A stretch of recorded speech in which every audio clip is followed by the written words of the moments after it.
On the flight deck, listeners are manning up for the podcast launch. It's time for all unnecessary shows to clear the airwaves. You're listening to The Hangar Bay, a podcast dedicated to the latest military flight simulation and hardware news. From developers to the community and everything in between, The Hangar Bay will get you squared away. Welcome down to The Hangar Bay, your source of the latest news that every military flight simulation pilot can use. Today is Sunday, June 16th, 2024. I'm your host, Umanji, and thank you for joining me for another episode of The Hangar Bay. I hope each and every one of you have had a wonderful week in the virtual skies. And as it is June 16th, I want to take a moment to wish all the fathers out there a very happy Father's Day. If you're somewhere where you're celebrating that today, little afternoon Father's Day matinee coming at you for this week's episode. That said, if you're new to this show or a regular listener, just a reminder before we get started that you can always follow along with this week's show notes on thehangarbaypod.com or watch me scroll through them in the video version of this show, which is hosted on YouTube or on Spotify. With that out of the way, let's get things started like we do each and every week with the Flyby. Now, the Flyby is where we aim to cover the highlights from this week's news in 60 seconds or less. Kicking things off this week, we have the Scramble Battle of Britain. The demo for this game is now live on the Steam Next Fest, and if you're hearing this on Sunday, June 16th, you got about 24 hours left to give that game a shot, and I do highly recommend it. We'll talk a little bit about it more later in the show, but I've really enjoyed the time I've spent with it so far, and I think you might as well. On the DCS front, the next DCS update is scheduled for Wednesday, June 26th, and it's shaping up to be a big one. We've got confirmed major updates coming for 3 of the existing maps, as well as the Super Carrier. And in addition to that, we have the release of a new map, a new helicopter, Flaming Cliffs 2024, and a new F-16 campaign, in addition to all the other regular scheduled updates we'll have. So a lot coming our way at the end of June. Still on the DCS front, we unfortunately do have a new bug for the F-15E Strike Eagle that breaks the aircraft's radar. So there's a workaround, which we'll talk about later in the show, but it's another unfortunate byproduct of the ongoing dispute between Eagle Dynamics and Razbam, and unfortunately, no resolution on that this week. And then finally, on the software/hardware front, we'll call it both, HCS Voice Packs unveiled a new program this week called Stream Deck Connector. That's going to let you make Stream Deck buttons from voice attack commands. So that was a few of the bigger stories for this week. We'll stick around for the full show where we're going to cover these stories in more detail as well as the rest of this week's news. And on that note, let's dig in and get things started with the developers. Hey everyone, Wags here. Now in the developer news segment, we bring you the latest happenings from game developers and related third parties. And like we always do, we're going to start on the World War II side of the house. And this week we have IL-2 Cliffs of Dover. The team over at Team Fusion gave us a little update on the Lancaster bomber that's going to come in version 6.5 of the game. So over on the Air Tactical Assault Group forum, which is where there's a channel dedicated to the Team Fusion's development of IL-2 Cliffs of Dover, they posted an aircraft update or a little mini blog post of sorts about their progress with this old British bomber, the Lancaster, and they said progress is coming along well. Work on the external model is finished, including the damage model, and the cockpit modeling is now underway now that the external portion has been concluded. So they said in previous posts, the aircraft will be the centerpiece of this mini DLC. And normally, I don't really talk about updates that are just focused on the model or pictures, but I haven't really covered this in much detail, and I'll be honest, I didn't know about the 6.5 mini DLC, which is going to follow version 6 that's already scheduled to come out later this year. So this 6.5 mini DLC, as I mentioned, is going to include a number of new models for existing aircraft types, including heavy fighters and bombers. But more importantly, this is going to be a DLC that's focused on simulating some part of gaming that kind of gets overlooked, and that is the battle that took place at night over World War II in Europe. So this DLC is going to focus on night bombers seeking their targets, such as the Lancaster, and on the night fighters trying to intercept them. So we'll get to see both aspects of that in this form of the DLC. This DLC is going to use the existing Blitz and the in-development Dieppe maps, and it's going to cover the 1940 to 1942 time period. They go on to say, besides the Lancaster, there's going to be additional aircraft variants and types, including twin-engine night fighters, fully equipped with airborne radar systems, as well as bombers with all the navigational equipment used at that time. So this sounds really, really promising. Some of you already out there might have been aware of this, but this was new to me, so I want to mention it on the show. And again, this is version 6.5 of that game, so the DLC release time frame is going to be about 1 year after version 6 releases. So we're looking somewhere in the mid to late 2025 time period, I'd say. So we still got a lot of work to go on that front, but I did want to highlight some of their work there and discuss the DLC in a little bit more detail. And if you didn't already know, version 6 of the game is currently in development right now, as I just mentioned. That'll be looking to come out later in 2024. And the title for that is going to be Fortresses and Focke-Wulf's Dieppe, which is the next major DLC that will be released. So again, this is all from IL-2 Cliffs of Dover, the Team Fusion. And go check the show notes. I got a link to the forum posts over there, or just go check it out on Steam. You can learn more about what they're working on over there. Very, very, very cool updates from the team. Okay. Keeping things in the World War II side of the house, we have an update on Scramble Battle of Britain. As I mentioned in the flyby, the demo for this went live earlier this week, and it's still live until June 17th at 10 a.m. Pacific Standard Time. So as of the time of this recording, you probably got in the neighborhood of about 18 hours left to check it out. I was fortunate enough to download it early this week. I've spent about 2 hours with it so far. I've really, really enjoyed the time I've spent with it. It's unlike anything I really played before, and I don't really think I knew what to expect, even though we've covered it on the show before. And mainly that's because it's just such an interesting amalgamation of kind of game types. So you have the in-depth simulation that's happening from an aircraft perspective, right? The damage modeling, the flight modeling, but then it's also a turn-based strategy game that you get to play out. So it's a really cool concept. And it's hard to do it justice. I really recommend you go check it out for yourself. Either download it on Steam, or I've also included some links. They've been streaming a lot of it on Twitch over at the Slytherin TV page over there. There's also a lot of several YouTube videos of it up already.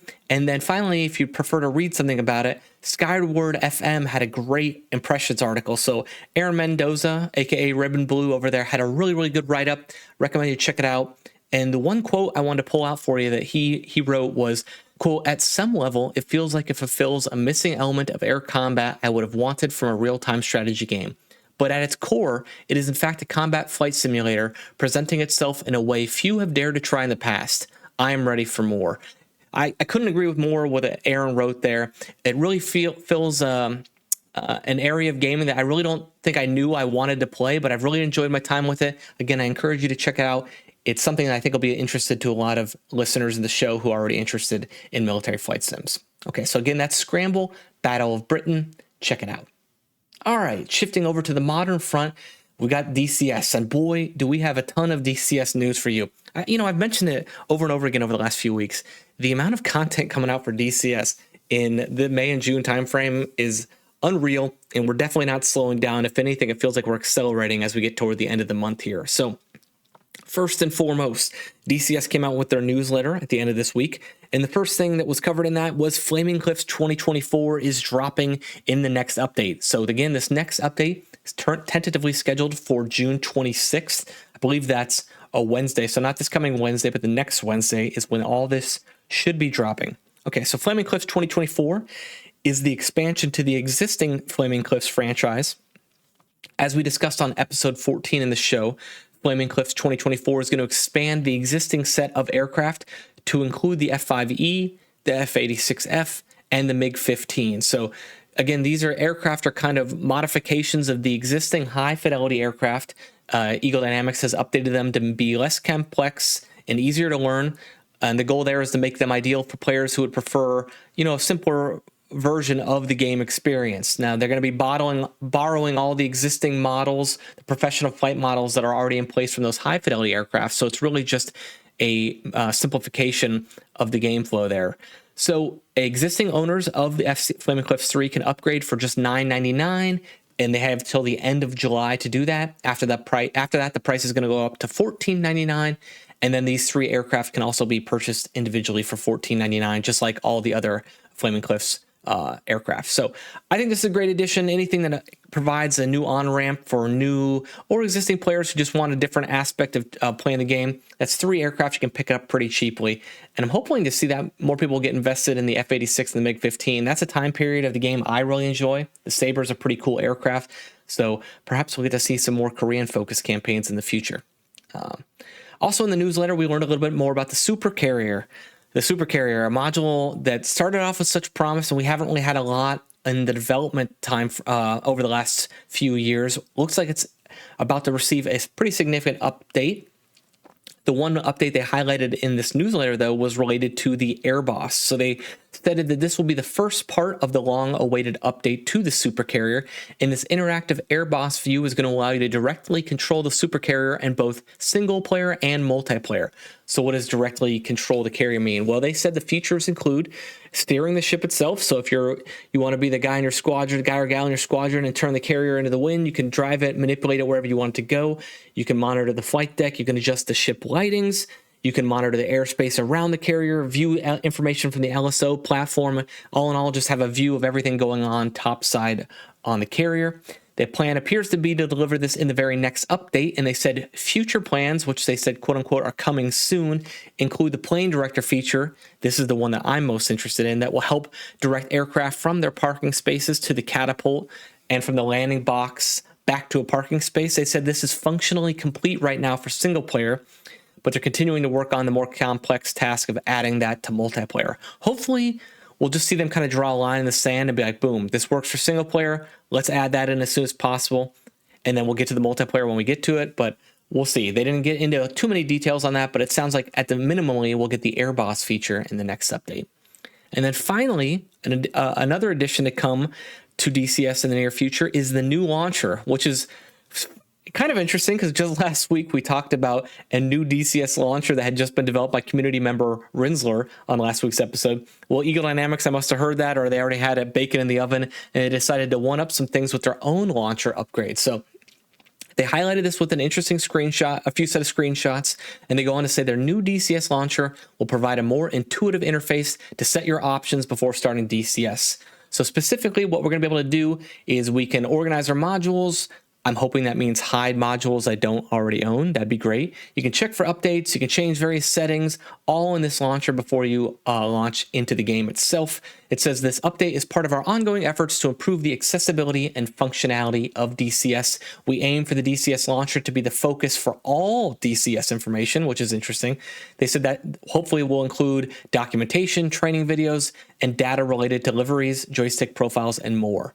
So they didn't get into any more details in the latter portion of that, but this still sounds like a good starting point. I don't know if it'll replace the launchers of Rinsler and others in the community, but it definitely sounds like an interesting step in the next direction. So that's it. To recap everything, the next patch, again, is shaping up to be a doozy. We're going to talk about some more of these updates, but we're going to have updates to the Kola map, the South Atlantic map, the Sinai map, the introduction of the new Afghanistan map, the supercarrier update, the release of the CH-47, and the upcoming F-16 campaign from Baltic Dragon. So, June 26th is going to be a lot.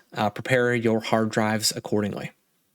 All right, continuing on with the DCS news. I mentioned in the flyby as well, some more of a downer news this week. We have the arrival of the F-15E radar bug for the F-15E Strike Eagle for the module developed by Razbam. There were multiple reports earlier this week of the bug for the F-15E radar, and the one I pulled out was from Not So, the SME for the F-15 and developed by my Razbam. He posted on the Razbam Discord, PSA, the radar is broken at the moment. It's a date issue because the Strike Eagle module is not getting the proper updates it needs as a result of the breakdown between Eagle Dynamics and Razbam. Without the update, the module will continue to break even more, he goes on to say. But he does provide a workaround. He said, as a workaround for this issue, what you want to do is start DCS normally, but before you start a mission, Alt-Tab out, go to your computer settings, set the date back to before 13 June 2024. So make it the June 12th or June 10th. Then everything should work fine. But unfortunately, you have to do this each and every time you play DCS until this issue gets resolved. And the key here is, again, change the date after you start DCS. If you change it before you start DCS, I think it's going to run into a conflict when DCS itself is going to try to start. So not the most ideal circumstances for getting the F-15E radar to work, but at least there is a workaround in place. But it does tend to show that as things continue to play out, we're likely to see stuff like this pop up more and more. From the Eagle Dynamics side of the house, the DCS community manager 9line did go on to say, this is not something to do with DCS or DCS updates. This is something within the F-15E code, which we have identified and are looking for a solution. That was per an update posted on the Eagle Dynamics forums. It'll be interesting to see how long this takes to resolve. We have the workaround in place, but do we anticipate more of these bugs to pop up? Probably. Is this something that Eagle Dynamics can fix without Razbam assisting? I don't know. So really, in the meantime, there's lots of speculation to go on around this. I just want to keep it to the facts for you right now, let you know what I know, and that's the workaround to get your radar working with the F-15E Strike Eagle. As a reminder, if you're someone who doesn't want to put up with this and you already purchased it and you purchased it from the official store, you can fill out a refund request with Eagle Dynamics by submitting a support ticket. That's always your option. I think the wait time for that is roughly a week, and they will refund you store credit. Again, that's only if you purchased on the official store, though. For Steam, your options aren't so rosy as far as a refund is concerned. Okay, on to bigger and brighter news, though. We got updates from the Granella Designs team about the F-100 Super Sabre. So they were back this week posting on Twitter stating that weapons testing is currently underway. The F-100D external model is nearing completion as we fine-tune the details. External textures are now our main focus as we continue to improve the flight model and aircraft systems. So the screenshots they included look really, really good. Leads me to believe we're making progress faster than I think I anticipated, and it had been a while since I checked in on their progress over at their progress tracker, which you too could follow along. That's at granellidesigns.com/progress. Link in the show notes. They have a nice little picture here that shows where they are with art design and code progress and progress overall on the module. They say right now they're at 65% completion. The elapsed time for the development has been about 658 days. So, just doing the rough math, it looks like we could expect to see this within the next year. So probably closer to maybe this point, 2025, but still coming along nicely. The team over at Granelli does a fantastic job with updates. So make sure you follow them on their Twitter account. That's at Granelli Design, or over on YouTube, which is at Granelli Designs. Links to both are in the show notes. Okay, on the map front, let's talk some map updates. We got a lot for you this week, starting with the surprising one, the South Atlantic map. Now, this is an update I was not expecting to see. Kind of feels like this map has just stagnated. Well, as you probably heard on the previous episode of the show, the crew that's working the South Atlantic map, several of those members are also developing the COLA map, but they've been able to learn from some of the work they've done on the COLA map to then go back and make updates to the South Atlantic map. So Spectre from the South Atlantic map team confirmed on the Razbam Discord this week that there will be an update for the South Atlantic map coming in the next patch, which we already mentioned, aiming for June 26th. There will be 2 phases of this. Phase 1 is going to be developing of work on the Falkland Islands. He goes on to say, I hope you agree that the extra work, which has been considerable, really does make the islands pop. This is one of my goals from the map. And then phase 2, there was also work done on the Argentinian and Chile side, which is scheduled for the next update after phase 1's delivery. So this will bring the South Atlantic map right up to date with the new technologies. And of course, that is also along with the major enhancements in the visuals that the recent work has brought for your enjoyment.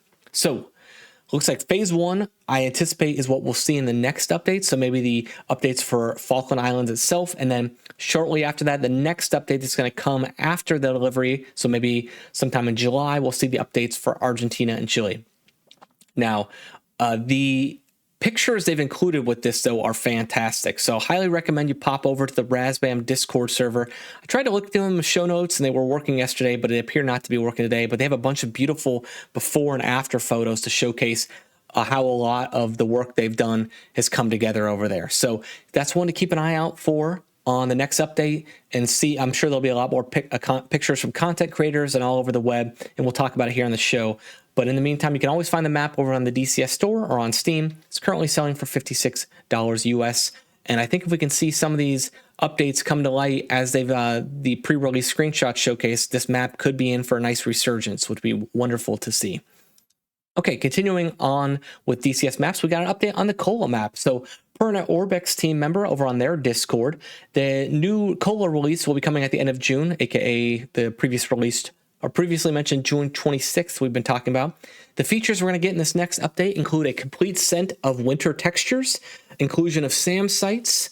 What they mean by that is they're going to set up the clearings where the SAM sites will go. So I don't think you'll actually see the SAM sites in this update, but this is phase 1, just making clearings in the forests and on the landscape of where those will go. They said they had a general focus this time around on northern Finland and northeast Norway, so they see more towns and villages. There were inclusion of more military installations on the Russia-Finland border.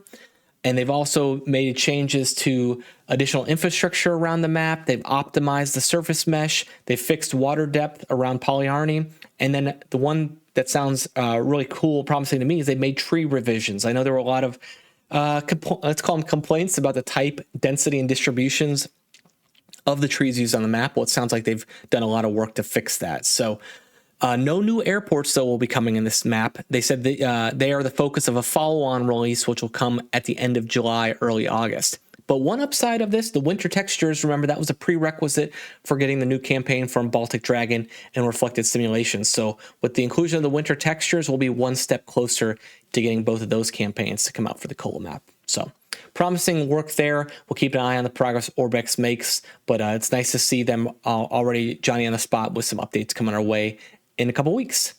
And then finally, speaking of map updates, Onward Tech revealed their update plans for the Sinai map. Just last week on episode 16, we mentioned that they were hinting at this. Well, they've come out and officially confirmed that this week with a post over on their Instagram earlier today, where they update just what we can expect. And again, this will be the first major update for this map since it was released a year ago. So we can expect quite a bit of new content. So there'll be numerous even though it doesn't mention it in the Instagram post, per their previous update, just want to remind everyone that they are preparing an update that will fix most of the bugs, as well as the massive list of features I'm about ready to talk about. So they're including not just one, not just two, but 15 new airfields. Since currently these locations are undergoing test trials and trial flights, but each airfield has been worked out in detail by our specialists, and they've also been drawn with maximum accuracy and detail. So we hope you will highly appreciate the high quality pictures and realistic designs of each of the presented airfields. Now, I'm not smart enough, nor did I do the Google research, I apologize ahead of time, to know where any of these airfields actually are, but 15 is still quite a significant number, and I'm sure we'll see some pictures updated on social media from others in the community about where those are located. But in the meantime, I did include a couple pictures they posted on their Instagram page, and I highly recommend you follow them over there. They're at Onretech, ONRETECH, and they can show off the beautiful airfields they put together. They look really, really good.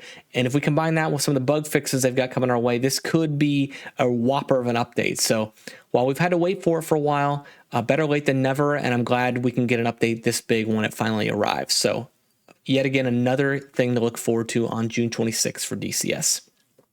All right, shifting away from maps, let's talk about a little bit about the campaign side of the house. And first up, I want to mention this piece of news that I forgot to talk about last week, but that is Ground Pounder Sims. As I mentioned, I think last week we talked about his in development Harrier campaign for the South Atlantic map. Well, he also announced on his Discord that he is now a full-time campaign developer. So he said, this is a big day for me. In early 2020, I set myself a goal to break free of the day job and do something I really love.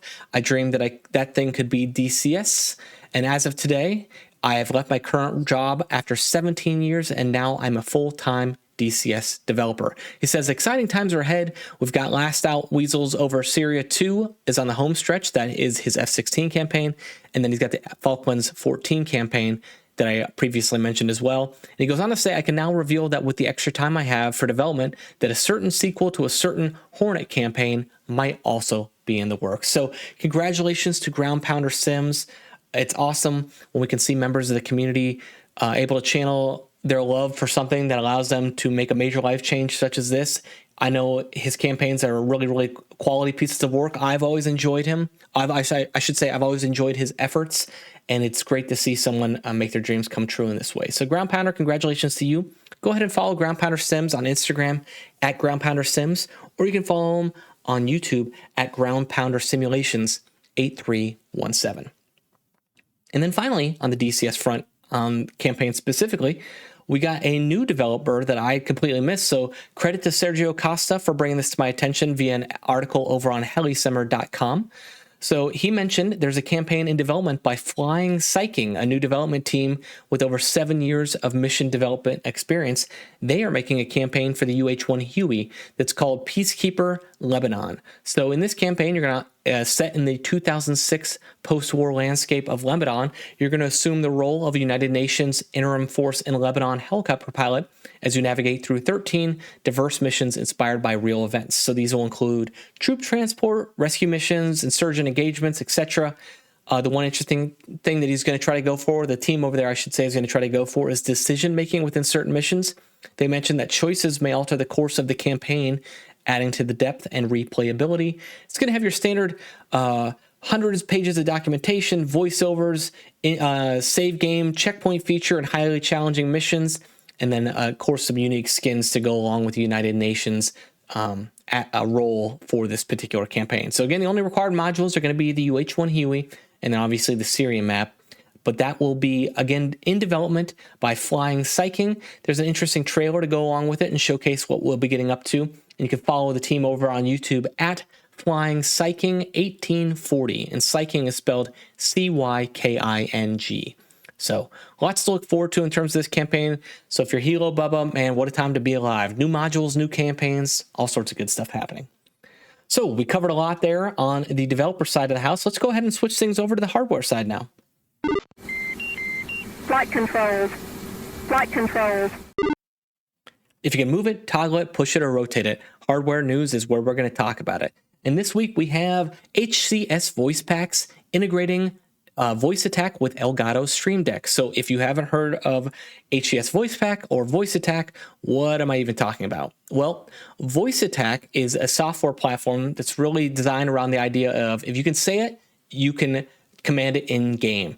And specifically what they're trying to do with these HCS voice packs is they have made these voice packs where they're preset voice attacked setups that integrate with games such as Star Citizen or Elite Dangerous. You can download a full profile, boom, just install it. That'll work with your existing voice attack software, and right out of the box, you have all of these commands set up and ready to go. That's what traditionally HCS voice packs has done. Now they've kind of taken that to this next level, and this piece of software, Stream Connect connector, essentially allows you, with the push of a button on your Elgato Stream Deck, to activate any voice attack command, no matter how complex it is. So it's kind of merging this voice attack, very capable piece of software with a button pushes that are available to you on your Stream Deck. So this is available for about $17 over on the HCS Voice Pack store. I've also got a link to their Discord if you have any questions. So essentially that's all there is to it, but it's kind of an interesting melding of two different worlds that I wanted to bring up to the attention of anyone who's interested in adding to their SimPit experience. So this is designed to work out of the box if you've already purchased any of their HCS voice packs or any voice attack profile you own. But from one of their admins on Discord, if you do not own an Elgato Stream Deck, they are working on a version of this which will not need a Stream Deck, that would work with your Android phone or your tablet. So this may be something you'd want to keep an eye on, even if you don't particularly have a product from Elgato. That said, I've also wanted to mention voice attack in general, right? So what is it? I previously said it's a voice-activated control for your PC games and apps. Voice Attack is just a piece of software that's available for $10 itself. You can buy it on their website or on Steam, and it's really great, especially for someone who's into VR. So you can just basically use your voice to command anything from a single button press to full-blown virtual conversation. So you can say anything from gear up, gear down, ready pre-contact, or, you know, say you're someone who's flying the Kiowa a lot now, or the Apache, and you want to talk to your virtual co-pilot, you know, George or Jester, maybe the F4E or the F14, Voice Attack could be very, very helpful. So I've included some links to what the Stream Connect connector looks like, as well as links to Voice Attack, so you can actually see what are we even talking about, how does Voice Attack work. All of that is in the show notes. I really encourage you to check it out. Does this really fit under hardware? Kind of, but you know, I just thought it was an interesting thing that some of you might appreciate. So really intriguing way to combine Voice Attack with an Elgato Stream Deck. So check it out if you're interested in more. All right, that concludes the hardware news. We're a little short this week on that news, but let's get over to the portion of the show where we highlight the work of people like you in the community. Really not track it, what they're doing exactly. Community news is where we cover the latest ongoings of the community, from campaigns and mods to servers, software, and everything in between. Kicking things off this week, we got the fine folks over at Authentic Media back with the Air Combat Sim podcast. And we don't have just one, but we have two podcasts from the Air Combat Sim. You know, that's what happens when you got a lot of great people on your team. You can come out with more than one episode a week. Sorry, I limit you guys to just one. I am but one person. Starting things off this week, we have Rob with another great interview of Sedlo, a friend of the pod, Sedlo. We highlighted the first part of their interview last week. This week, the guys are back for round 2, in which they discuss the recently released F4E and OH58 for DCS, what their experiences are with it. They talk a little bit about Sedlo's F4E mission and his plans to turn that into a full-featured campaign. Sedlo, that sounds fantastic, man. Can't wait to check it out. And then they also talk about the challenges associated with incorporating new game features into missions. So, how do you keep your missions updated and relevant with all the changes that continue to come to DCS? And then they finally conclude by talking a little bit about what are some of Sedlo's upcoming projects for DCS. So again, go check that out. You can find it on the YouTube page for Authentic Media, which is at authentic-media, or just check it out anywhere where you get your podcasts from. You can look it up by Air Combat Sim. And the newer of the 2 podcasts from the Air Combat Sim team is an interview with Baltic Dragon and John Rain Waters, the inspirations behind the Gambors campaign. The team over there did an interview with those 2. We learn a little bit more about the inspiration behind the upcoming DCS F-16 campaign on the Syria map. The focus is on the experience of Rain during his deployment to the region. And again, this is the campaign I think we can anticipate coming out for DCS on the 26th. The campaign is based on the real-life events and includes missions that replicate the challenges faced by John and the other pilots in the region. The interview also explores the challenges of replicating real-world scenarios in a simulation like DCS. So if you're interested in how you merge the things that happen in the real world with the campaign in DCS, it's still enjoyable to fly in a game setting. Encourage you to check it out. The team over there always does a great interview, and this is no exception. Okay, getting away from DCS for a minute, we have an updated tool that I thought might be interesting to the BMS pilots out there. So shout out to Gillers67 over on the Falcon BMS Reddit for bringing this to my attention. This is, as the name implies, is the BMS manual search tool. So he goes on to state that, quote, I love this simple BMS manual search app, which does exactly what it says. A great way to search all your BMS documents and open the relevant page. Really helpful and useful for beginners and veterans alike. And Gillers was not kidding. This tool is fantastic. It's an app built by JB on the Falcon BMS forums. Got the link to everything you need in the show notes. I got the link to the forum discussion and the GitHub page where you can download this. This is up to date with the latest version of DCS 4.37.4, so it does include the most up-to-date F-15 manual. Essentially, what this app does is you just open the link it to your documents folder, so tell it wherever your installation for Falcon BMS is, and then there's a little search bar in there, and boom, you just type in the word or phrase you want, and it will give you a full list of all the pages and a direct link to where that is in the specific document. You just click on it, and it's going to open it in a little browser tab for you. It's really remarkable. I was trying this earlier today.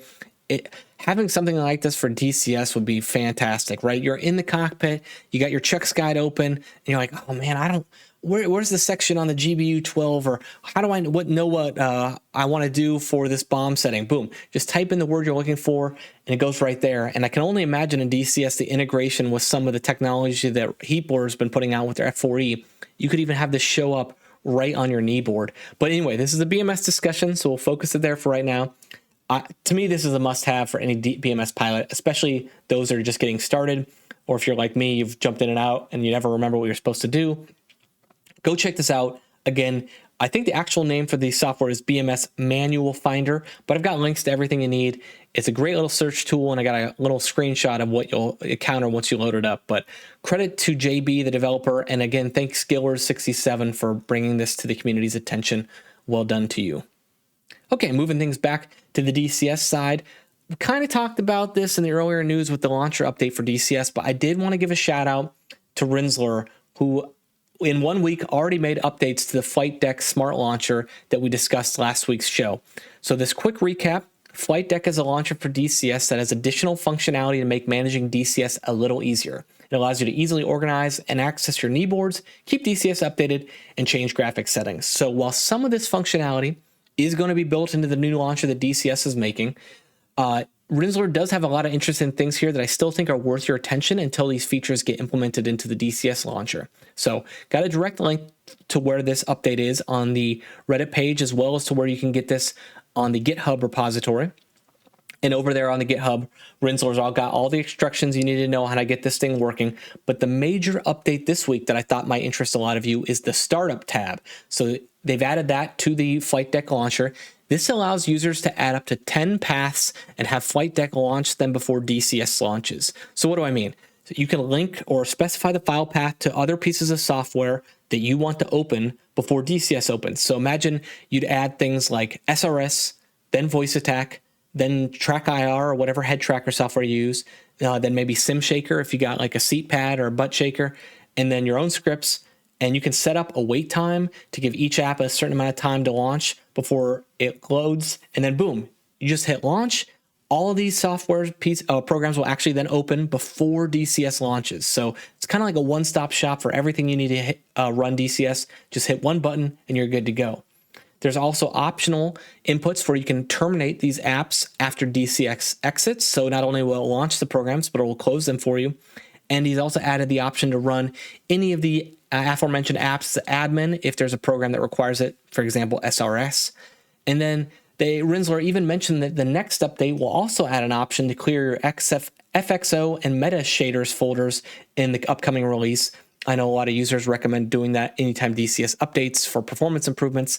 Well, that could be something that this app will handle for you automatically. So some really, really cool features here that Flight Deck continues to introduce, that Rinzler continues to develop. So as long as those features continue to come and this will be of interest, I'm going to continue talking about it. So kudos to you. A great piece of software that can benefit the community. All right, on a lighter front, sometimes I feel like we get bogged down sometimes with the negative news. I want to highlight some fun news. So this is a little interesting thing that I thought might bring a laugh to some of you or just be useful potentially if you got friends getting into the game. But it's not uncommon that we get a question right from new players or maybe even those who only own a module or two in DCS. Which module should I buy next? What plane do I want to get? Well, I want to introduce you to the DCS module flowchart. I found this on the Eagle Dynamics Discord server just the other day.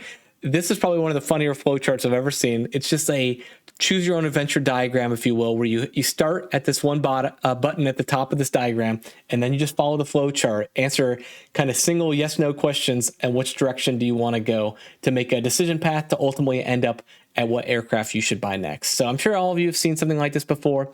This one just I don't know, right place, right time made me laugh, so I thought I'd share it with you. Got the screenshot in the show notes, as well as a link to where you can find it on the Eagle Dynamics Discord. My first favorite decision path that I ended up on, so I'm at the starting point. It asked fixed or rotary wings, so I said fixed, and then it said piston or jet engine. I said jet, and then it said boats, and the option was I hate boats. And then it ended at the AGS-37 Viggen. I just thought that was quite fitting. Yeah, that's true. If you do hate boats, the Viggen is a beautiful aircraft to go fly. Go sink them all. So anyway, that is the Half and Unkindness DCS module flowchart from the Eagle Dynamics Discord. Enjoy the nice laugh and perhaps find a new aircraft that you're looking to purchase. Okay. Shouting out a different sort of gameplay element for DCS this week. Let's go hunting submarines with Ryu 1940. So Ryu is one of the best DCS Hilo Bubbas I know in the community, and he's back with a new multiplayer game option for DCS. We featured Ryu before. He's always up to no good on the Enigma Cold War server or various other servers in DCS. And this time, it's one of those various other servers. It's the WWX Eastern Front server developed by Eat-Led Cobra. It's a Cold War PvP server that has an interesting mix of World War II props, early Cold War jets, and helicopters. Now, I'm not really a PvP person myself, but the element I want to focus on today, the hunting submarine portion, is kind of like a PvE aspect. I think it might be of interest to some of you out there. I mean, I'm biased. I spent most of my time in the Navy hunting submarines, so I realize that it can be fun. For those who haven't tried it yet, it can be fun. It's an interesting game to play, if you will. This is an interesting supply mechanic going on this server, though. Essentially, the supplies are originating on ships on the map. Think about convoys. They're trying to make their way to shore, and then that's how they go onto the map and refill the logistics of the side you're playing as. Well, there's submarines that are currently hunting these convoys. So you want to get out there and attack these submarines before they can sink your own ships. So that's where you come into play. So all aircraft in the game can drop sonobuoys to listen for enemy submarines. But two aircraft, the Mi-8 HIP and the Mosquito, yeah, right, random, the Mosquito of all things. So if you like the Mossy, here's a cool way to play it. They can actually tune up and listen to the buoys. So they can, Ryu's going to walk you through in this video that I've linked to below on his YouTube page, where he teaches you how to use the the radio in the HIP to drop the sonobuoys, then you tune them up and listen to them. That's how you find the submarine, and then you can go drop a torpedo on it and kill it. So cool new gameplay element. I haven't really seen done before, especially in the multiplayer scene. He's got a great video that walks you through it. You can find it on his YouTube page. That's Ryu, RYU 1940 over on YouTube. Give him a follow, give him a like, comment, subscribe, all that fun stuff. He really does a great job over there, and this is no exception. So thanks, Ryu. Run a really cool gameplay element to highlight in DCS. And then finally, talking about Bailey. So Bailey for DCS is one of the unheralded members of the community, and I can't believe it's taken me till episode 17 before I've talked about the work he's done for the community. When I talk about someone who's developed additions for the community and is prolific, Bailey's one of the first people I think of. He's got almost 70 different downloads available on the DCS user files page, and I want to highlight a couple of them. And the first one I want to talk about was his voice attack profiles. So I mentioned it earlier. Voice attack allows you to control any software, piece of software or element of your computer with your voice. Well, he's already gone through the trouble of developing voice attack profiles, so making these custom to several of the aircraft in DCS. So it's just as simple as installing voice attack. You purchase it for $10, go download one day Bailey's free profiles, and you can find them for the Kiowa, the F-14, the Harrier, the Apache, the Viggen. Go hunt those ships we were just talking about, right? You hate boats? Go download voice attack, get this Viggen profile, you're all set. Flaming Cliffs 3, the MiG-21, the Phantom, the Mirage, all of them, all ready to go, ready to command with your voice right out of the box. But he doesn't stop there. He's got Stream Deck profiles. He's got knee boards. So you got checklists, aircraft stores, maps, RWR codes. He's got a utility that adds ATIS information to the game. He's got a DCS integrated countermeasures editor. So if you want to set up your countermeasures before you take off, you can do that. He's got high detail maps for every map. All of this stuff is happening on the user file page for Bailey over on the DCS website. I've linked to several of these things, most specifically his recent additions, the OH-58 and the F-4E Phantom voice attack profiles. He's also got an update to his old SA-342 Gazelle campaign. He's adapted that for use with the Kiowa. I've got a link to his Discord where he's great. If you have any issues with his stuff or if you have comments and suggestions, you can reach out to him over there, which I've done in the past. And then last but not least, I have a link to Voice Attack 2 if you want to check it out. And I've also included a video of Bailey's Apache Voice Attack in action. So he's got his YouTube page over there. I highly recommend you go check it out. You can see Bailey in action and what he's got going on. And he's also, finally, the newest addition he has to his lineup is a Kiowa integrated overlay. So he made this cool in-game clickable command display for the OH-58 that can use with your mouse or point device. So imagine this little transparent visual overlay is in-game with you every time you hop in to the Kiowa. And on here, you can basically say you want your autopilot on or off. And then once your other crew members flying for you, you can adjust things about such as, hey, enter a takeoff, a hover, a landing, a fly this heading, turn left and right, change our airspeed. All of this can be done with the click of a button right via this overlay. And I have a video of that in action. And it's incredibly impressive. In fact, it's so cool, I can't imagine wanting to fly the Kiowa without it. So if you like the OH-58, you've been spending a lot of time with it, I highly recommend you go check this out. I got a link on Bailey's GitHub page where you can go download this. It is a work in progress. If you have functionalities that you'd like to see put in, or you got any feedback, reach out to Bailey. There's a link to the DCS forum where you can find this. Bailey's always open to suggestions. He's a great source of that. Or, you know what, do him a solid. If you know how to code, you contribute to it yourself. He's got the GitHub page ready for that as well. So, that was a lot. But I do want to give a shout out to Bailey. I mean, his work is incredible. He just continues to pump this stuff out for the community time and time again. And he does all of this for free. So it really amazes me what community members continue to do. And Bailey really is at the top of the list. So thank you, sir, for your continued hard work with DCS. I'm just one of the many that appreciates all the great things you do. All right. And then finally, we got a somber piece of news. And I did want to make sure we mentioned this because we lost a really great member of the community earlier this week, and that is Crash Me Twice. So I found a Crash over on YouTube a couple years ago. That's at Crash Me Twice. He unfortunately passed away early this week at the age of 61, so that was on Tuesday. He'd been battling leukemia for over 15 years. In a short video post to his YouTube page, I believe his wife posted that it's with a heavy heart that I must tell you that Crash Me Twice passed away from health issues. Thank you for supporting his channel and watching his crazy SimPit constructions. So Crash was an incredible member of our community, and he was always thrilled to talk about his SimPit adventures. He had over 50 videos on his YouTube page, and every time I listened to him, he was just always made me smile. His enthusiasm for not only military flight simulations and DCS and the hardware, but the creative aspect of it as well, right? He wasn't limited by anything but his imagination. So he's got everything over there, from a do-it-yourself cup holder that could cool or warm your drink to just an amazing do-it-yourself cyclic extension for his Virpil base. Tons of great videos. I imagine the channel will remain up to live on and be a remembrance to him and all the great things he did. If you want to see any of his prior content, you can still look up his Twitter. That's at CrashMeTwice, or his website, crashmetwice.com, or even his Discord. I believe his spouse said that it will remain up for a few more weeks. He did have a couple SimPit blogs over there. Anyway, Crash was a great member of the community, and he's going to be greatly missed. So fair winds and following seas, Crash. Thank you for all you did, and my best to your family. Okay.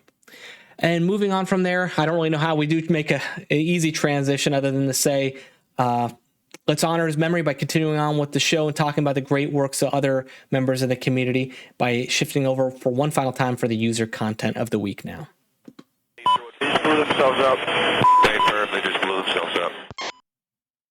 So the user content of the week, sometimes it's a mission, sometimes it's a tutorial, sometimes it's just an interesting topic of conversation here in the content of the week. And I'm trying to kind of shift this portion of the program back to what I originally envisioned it for, which is highlighting a specific new finding on the DCS user files or on the BMS, like one specific piece of software or maybe a manual or something like that that would be of interest to people. And this week it is the DCS A4E training and proficiency missions developed by Dalatore. So I want to highlight that this week for any A4 content because why? It's a completely free way for folks to try DCS. All right, DCS itself technically is free, right? Well, the A4 being the community mod that it is, you can download that and boom, you got a highly capable jet in single or multiplayer. It's really one of the only ways I know of to jump in to full fidelity military combat flight simulation absolutely for free. So whenever possible, I like to highlight the A4 because of that. So I got a link to the A4 mod before we get started on where you can download it, as well as to the A4E Discord. So what are these training and proficiency missions by Dalatore? Well, on the DCS user file page, they've created a collection of scenarios made to help you develop all-around proficiency with the mod. While these aren't specifically tutorials, they mentioned that you do need to know how to operate the cockpit controls and fly the plane to some degree. The briefings will include instructions to remind you on what operations are necessary to employ the weapons. So as long as you put in a little bit of proficiency for the jet, I think you'll find these missions to be extremely valuable for you. So the goal of these missions is to give you a training ground to become skilled at the employment of most weapon systems on the aircraft. So we got weapon training missions that include air-to-ground guns, rockets, the Shrike, the Sidewinder, the dumb iron bombs, the Mark 20 Rockeye cluster bombs, including additional basic task missions. So not only are you focused on weapons, but we also have missions that help you walk you through formation flying, the cold start, landing in clear weather, landing in rain and fog at night. And there's even a mission on spotting practice. And then finally, advanced task missions. So we got air-to-air refueling, basic fighter maneuvers when you're on the offense versus the MiG-19 or MiG-21, or when you're neutral against the MiG-21, how to use the bombing computer, carrier takeoff and taxi, carrier landing, computer navigation. It goes on and on. I mean, the one of the newest expert missions they even added is as a Top Gun aggressor, so you can fight against the F-14 Tomcat. It's really an impressive collection of missions that Dalatore's put together here, and that's why I want to highlight it for you as the user content of the week. It's not often you see one download contain this much. So it's just as simple as go to the DCS user files page, download the folder, or download the zip file, extract that folder to your user save games, DCS missions, and you're good to go. Check it out. So that's Dalatore with the A4E training and proficiency missions. All right, let's shift things over to my favorite segment of the show, which is the SimPit Spotlight. You don't see any big stream of flames or smoke coming out, do you? The SimPit Spotlight is where we highlight a community member's personal SimPit setup, no matter how simple or complex, to celebrate the joy of flying from home. And this week, we have the user NoStay7946 on the HOTAS subreddit. They are back with a pretty impressive setup this week. They go on to say, I built the SimPit out of 40 by 40 aluminum extrusion. So we got another person here using the T-slot aluminum, which really is a great way to build your SimPit. They use the profiles and the fittings, and they can convert from flying to racing and back in under 10 seconds without plugging and unplugging. So their setup contains a bunch of hardware. They got the F-16 throttle from WinWing. They got the Virpil Collective plus Apache grip, the WinWing Orion 2 F-18 center stick. They have the WinWing Orion 2 F-16 as a side stick, and then they have the Thrustmaster TPR rudder pedals, and then they have a bunch of driving gear. They have a butt kicker. They have the Monster Tech pilot chair, so they got the cutout in the center. And then the most interesting part of their setup is that they have essentially a TV to the right, kind of, and then they have a separate monitor to the left. And what's kind of cool is the 55-inch Samsung Odyssey Arc, which, holy cow, this monitor looks crazy, is wall-mounted such that when they're flying, the whole setup is on wheels, and they can kind of move the cockpit to the left, and they rotate the monitor, and boom, they're in a flight position setup. And then when they're done, or when they want to transition to driving or just desktop setup, they can shift to the right, turn that 55-inch monitor such that it serves as a side monitor, and then they use their 65-inch OLED TV as the main monitor. And there's two other monitors in this setup. It's wild. I'm probably doing a horrible job describing it. You got to go check out the pictures, but I mean, and then behind their desk on wheels as well, they have a printer, they have the tower mounted, they have, it looks like a NAS up there, a network attached storage. It's quite a setup, truly something to behold. So NoStay, thanks for sharing your setup with the community. This is definitely one to admire. I must admit, I'm jealous as well. So if you got a SimPit setup that you'd like to share with me, or think I should point out and highlight on the show, shine that SimPit spotlight light on, please let me know, and I'll love to feature it here on the show. And with that said, let's shift over to the listener feedback portion of the show. 612, departure radio check. You know, I was making the call out for if there's any SimPit spotlights you want to share, but let's extend that. If there's any news, community content, in addition to the SimPit setups, just let me know. You can always get in contact with the show via email, feedback@thehangarbaypod.com, or you can reach out to me on social media at thehangarbaypod on Twitter or on Instagram. Help me shine a light on the great things going on in the community. I did, thanks to a community member for letting me know, open up my DMs. So if you like to communicate that way on Twitter, you can always reach out to me as well. But then I do want to give a quick shout out this week on the listener feedback front. This is long overdue, but thank you to listener Clutch MG for the 5-star review on Apple Podcasts. I can't believe I missed that until now. It tells you how bad I am at this, because I don't really ever solicit podcast reviews or anything of that nature. But in addition to Clutch MG, one other person also left a 5-star review. I only say that to say thank you. I really appreciate that. I'm always interested in everyone's feedback about what you like and what you don't like on the show. So no matter what you have to say, I really appreciate you stopping in and letting me know what you think. And I've had so many great pieces of feedback so far. So it sounds like a lot of you liked where the show's going. So I hope that continues, and I hope I can continue to fulfill what you guys like to listen to around here each and every week. So that said, I guess we'll wrap things up around here. Again, happy Father's Day to all the fathers out there. Hope you have a great rest of your weekend. And we have a lot to look forward to as we get closer to the June 26th day for the DCS fans out there. That said, until next week, think about what you put out into the community and make it a better place. Have a great week, everybody. Roger that. Let's go down low on the deck. Unload 500 knots. Let's get out of here. The missile knows where it is at all times. Oh, I'm sorry. What I meant to say is that you can find the video show on YouTube or on Spotify at the Hangar Bay Pod. The audio show is available on all major podcast providers. You can contact the show via email, feedback@thehangarbaypod.com, or on Instagram and Twitter at thehangarbaypod.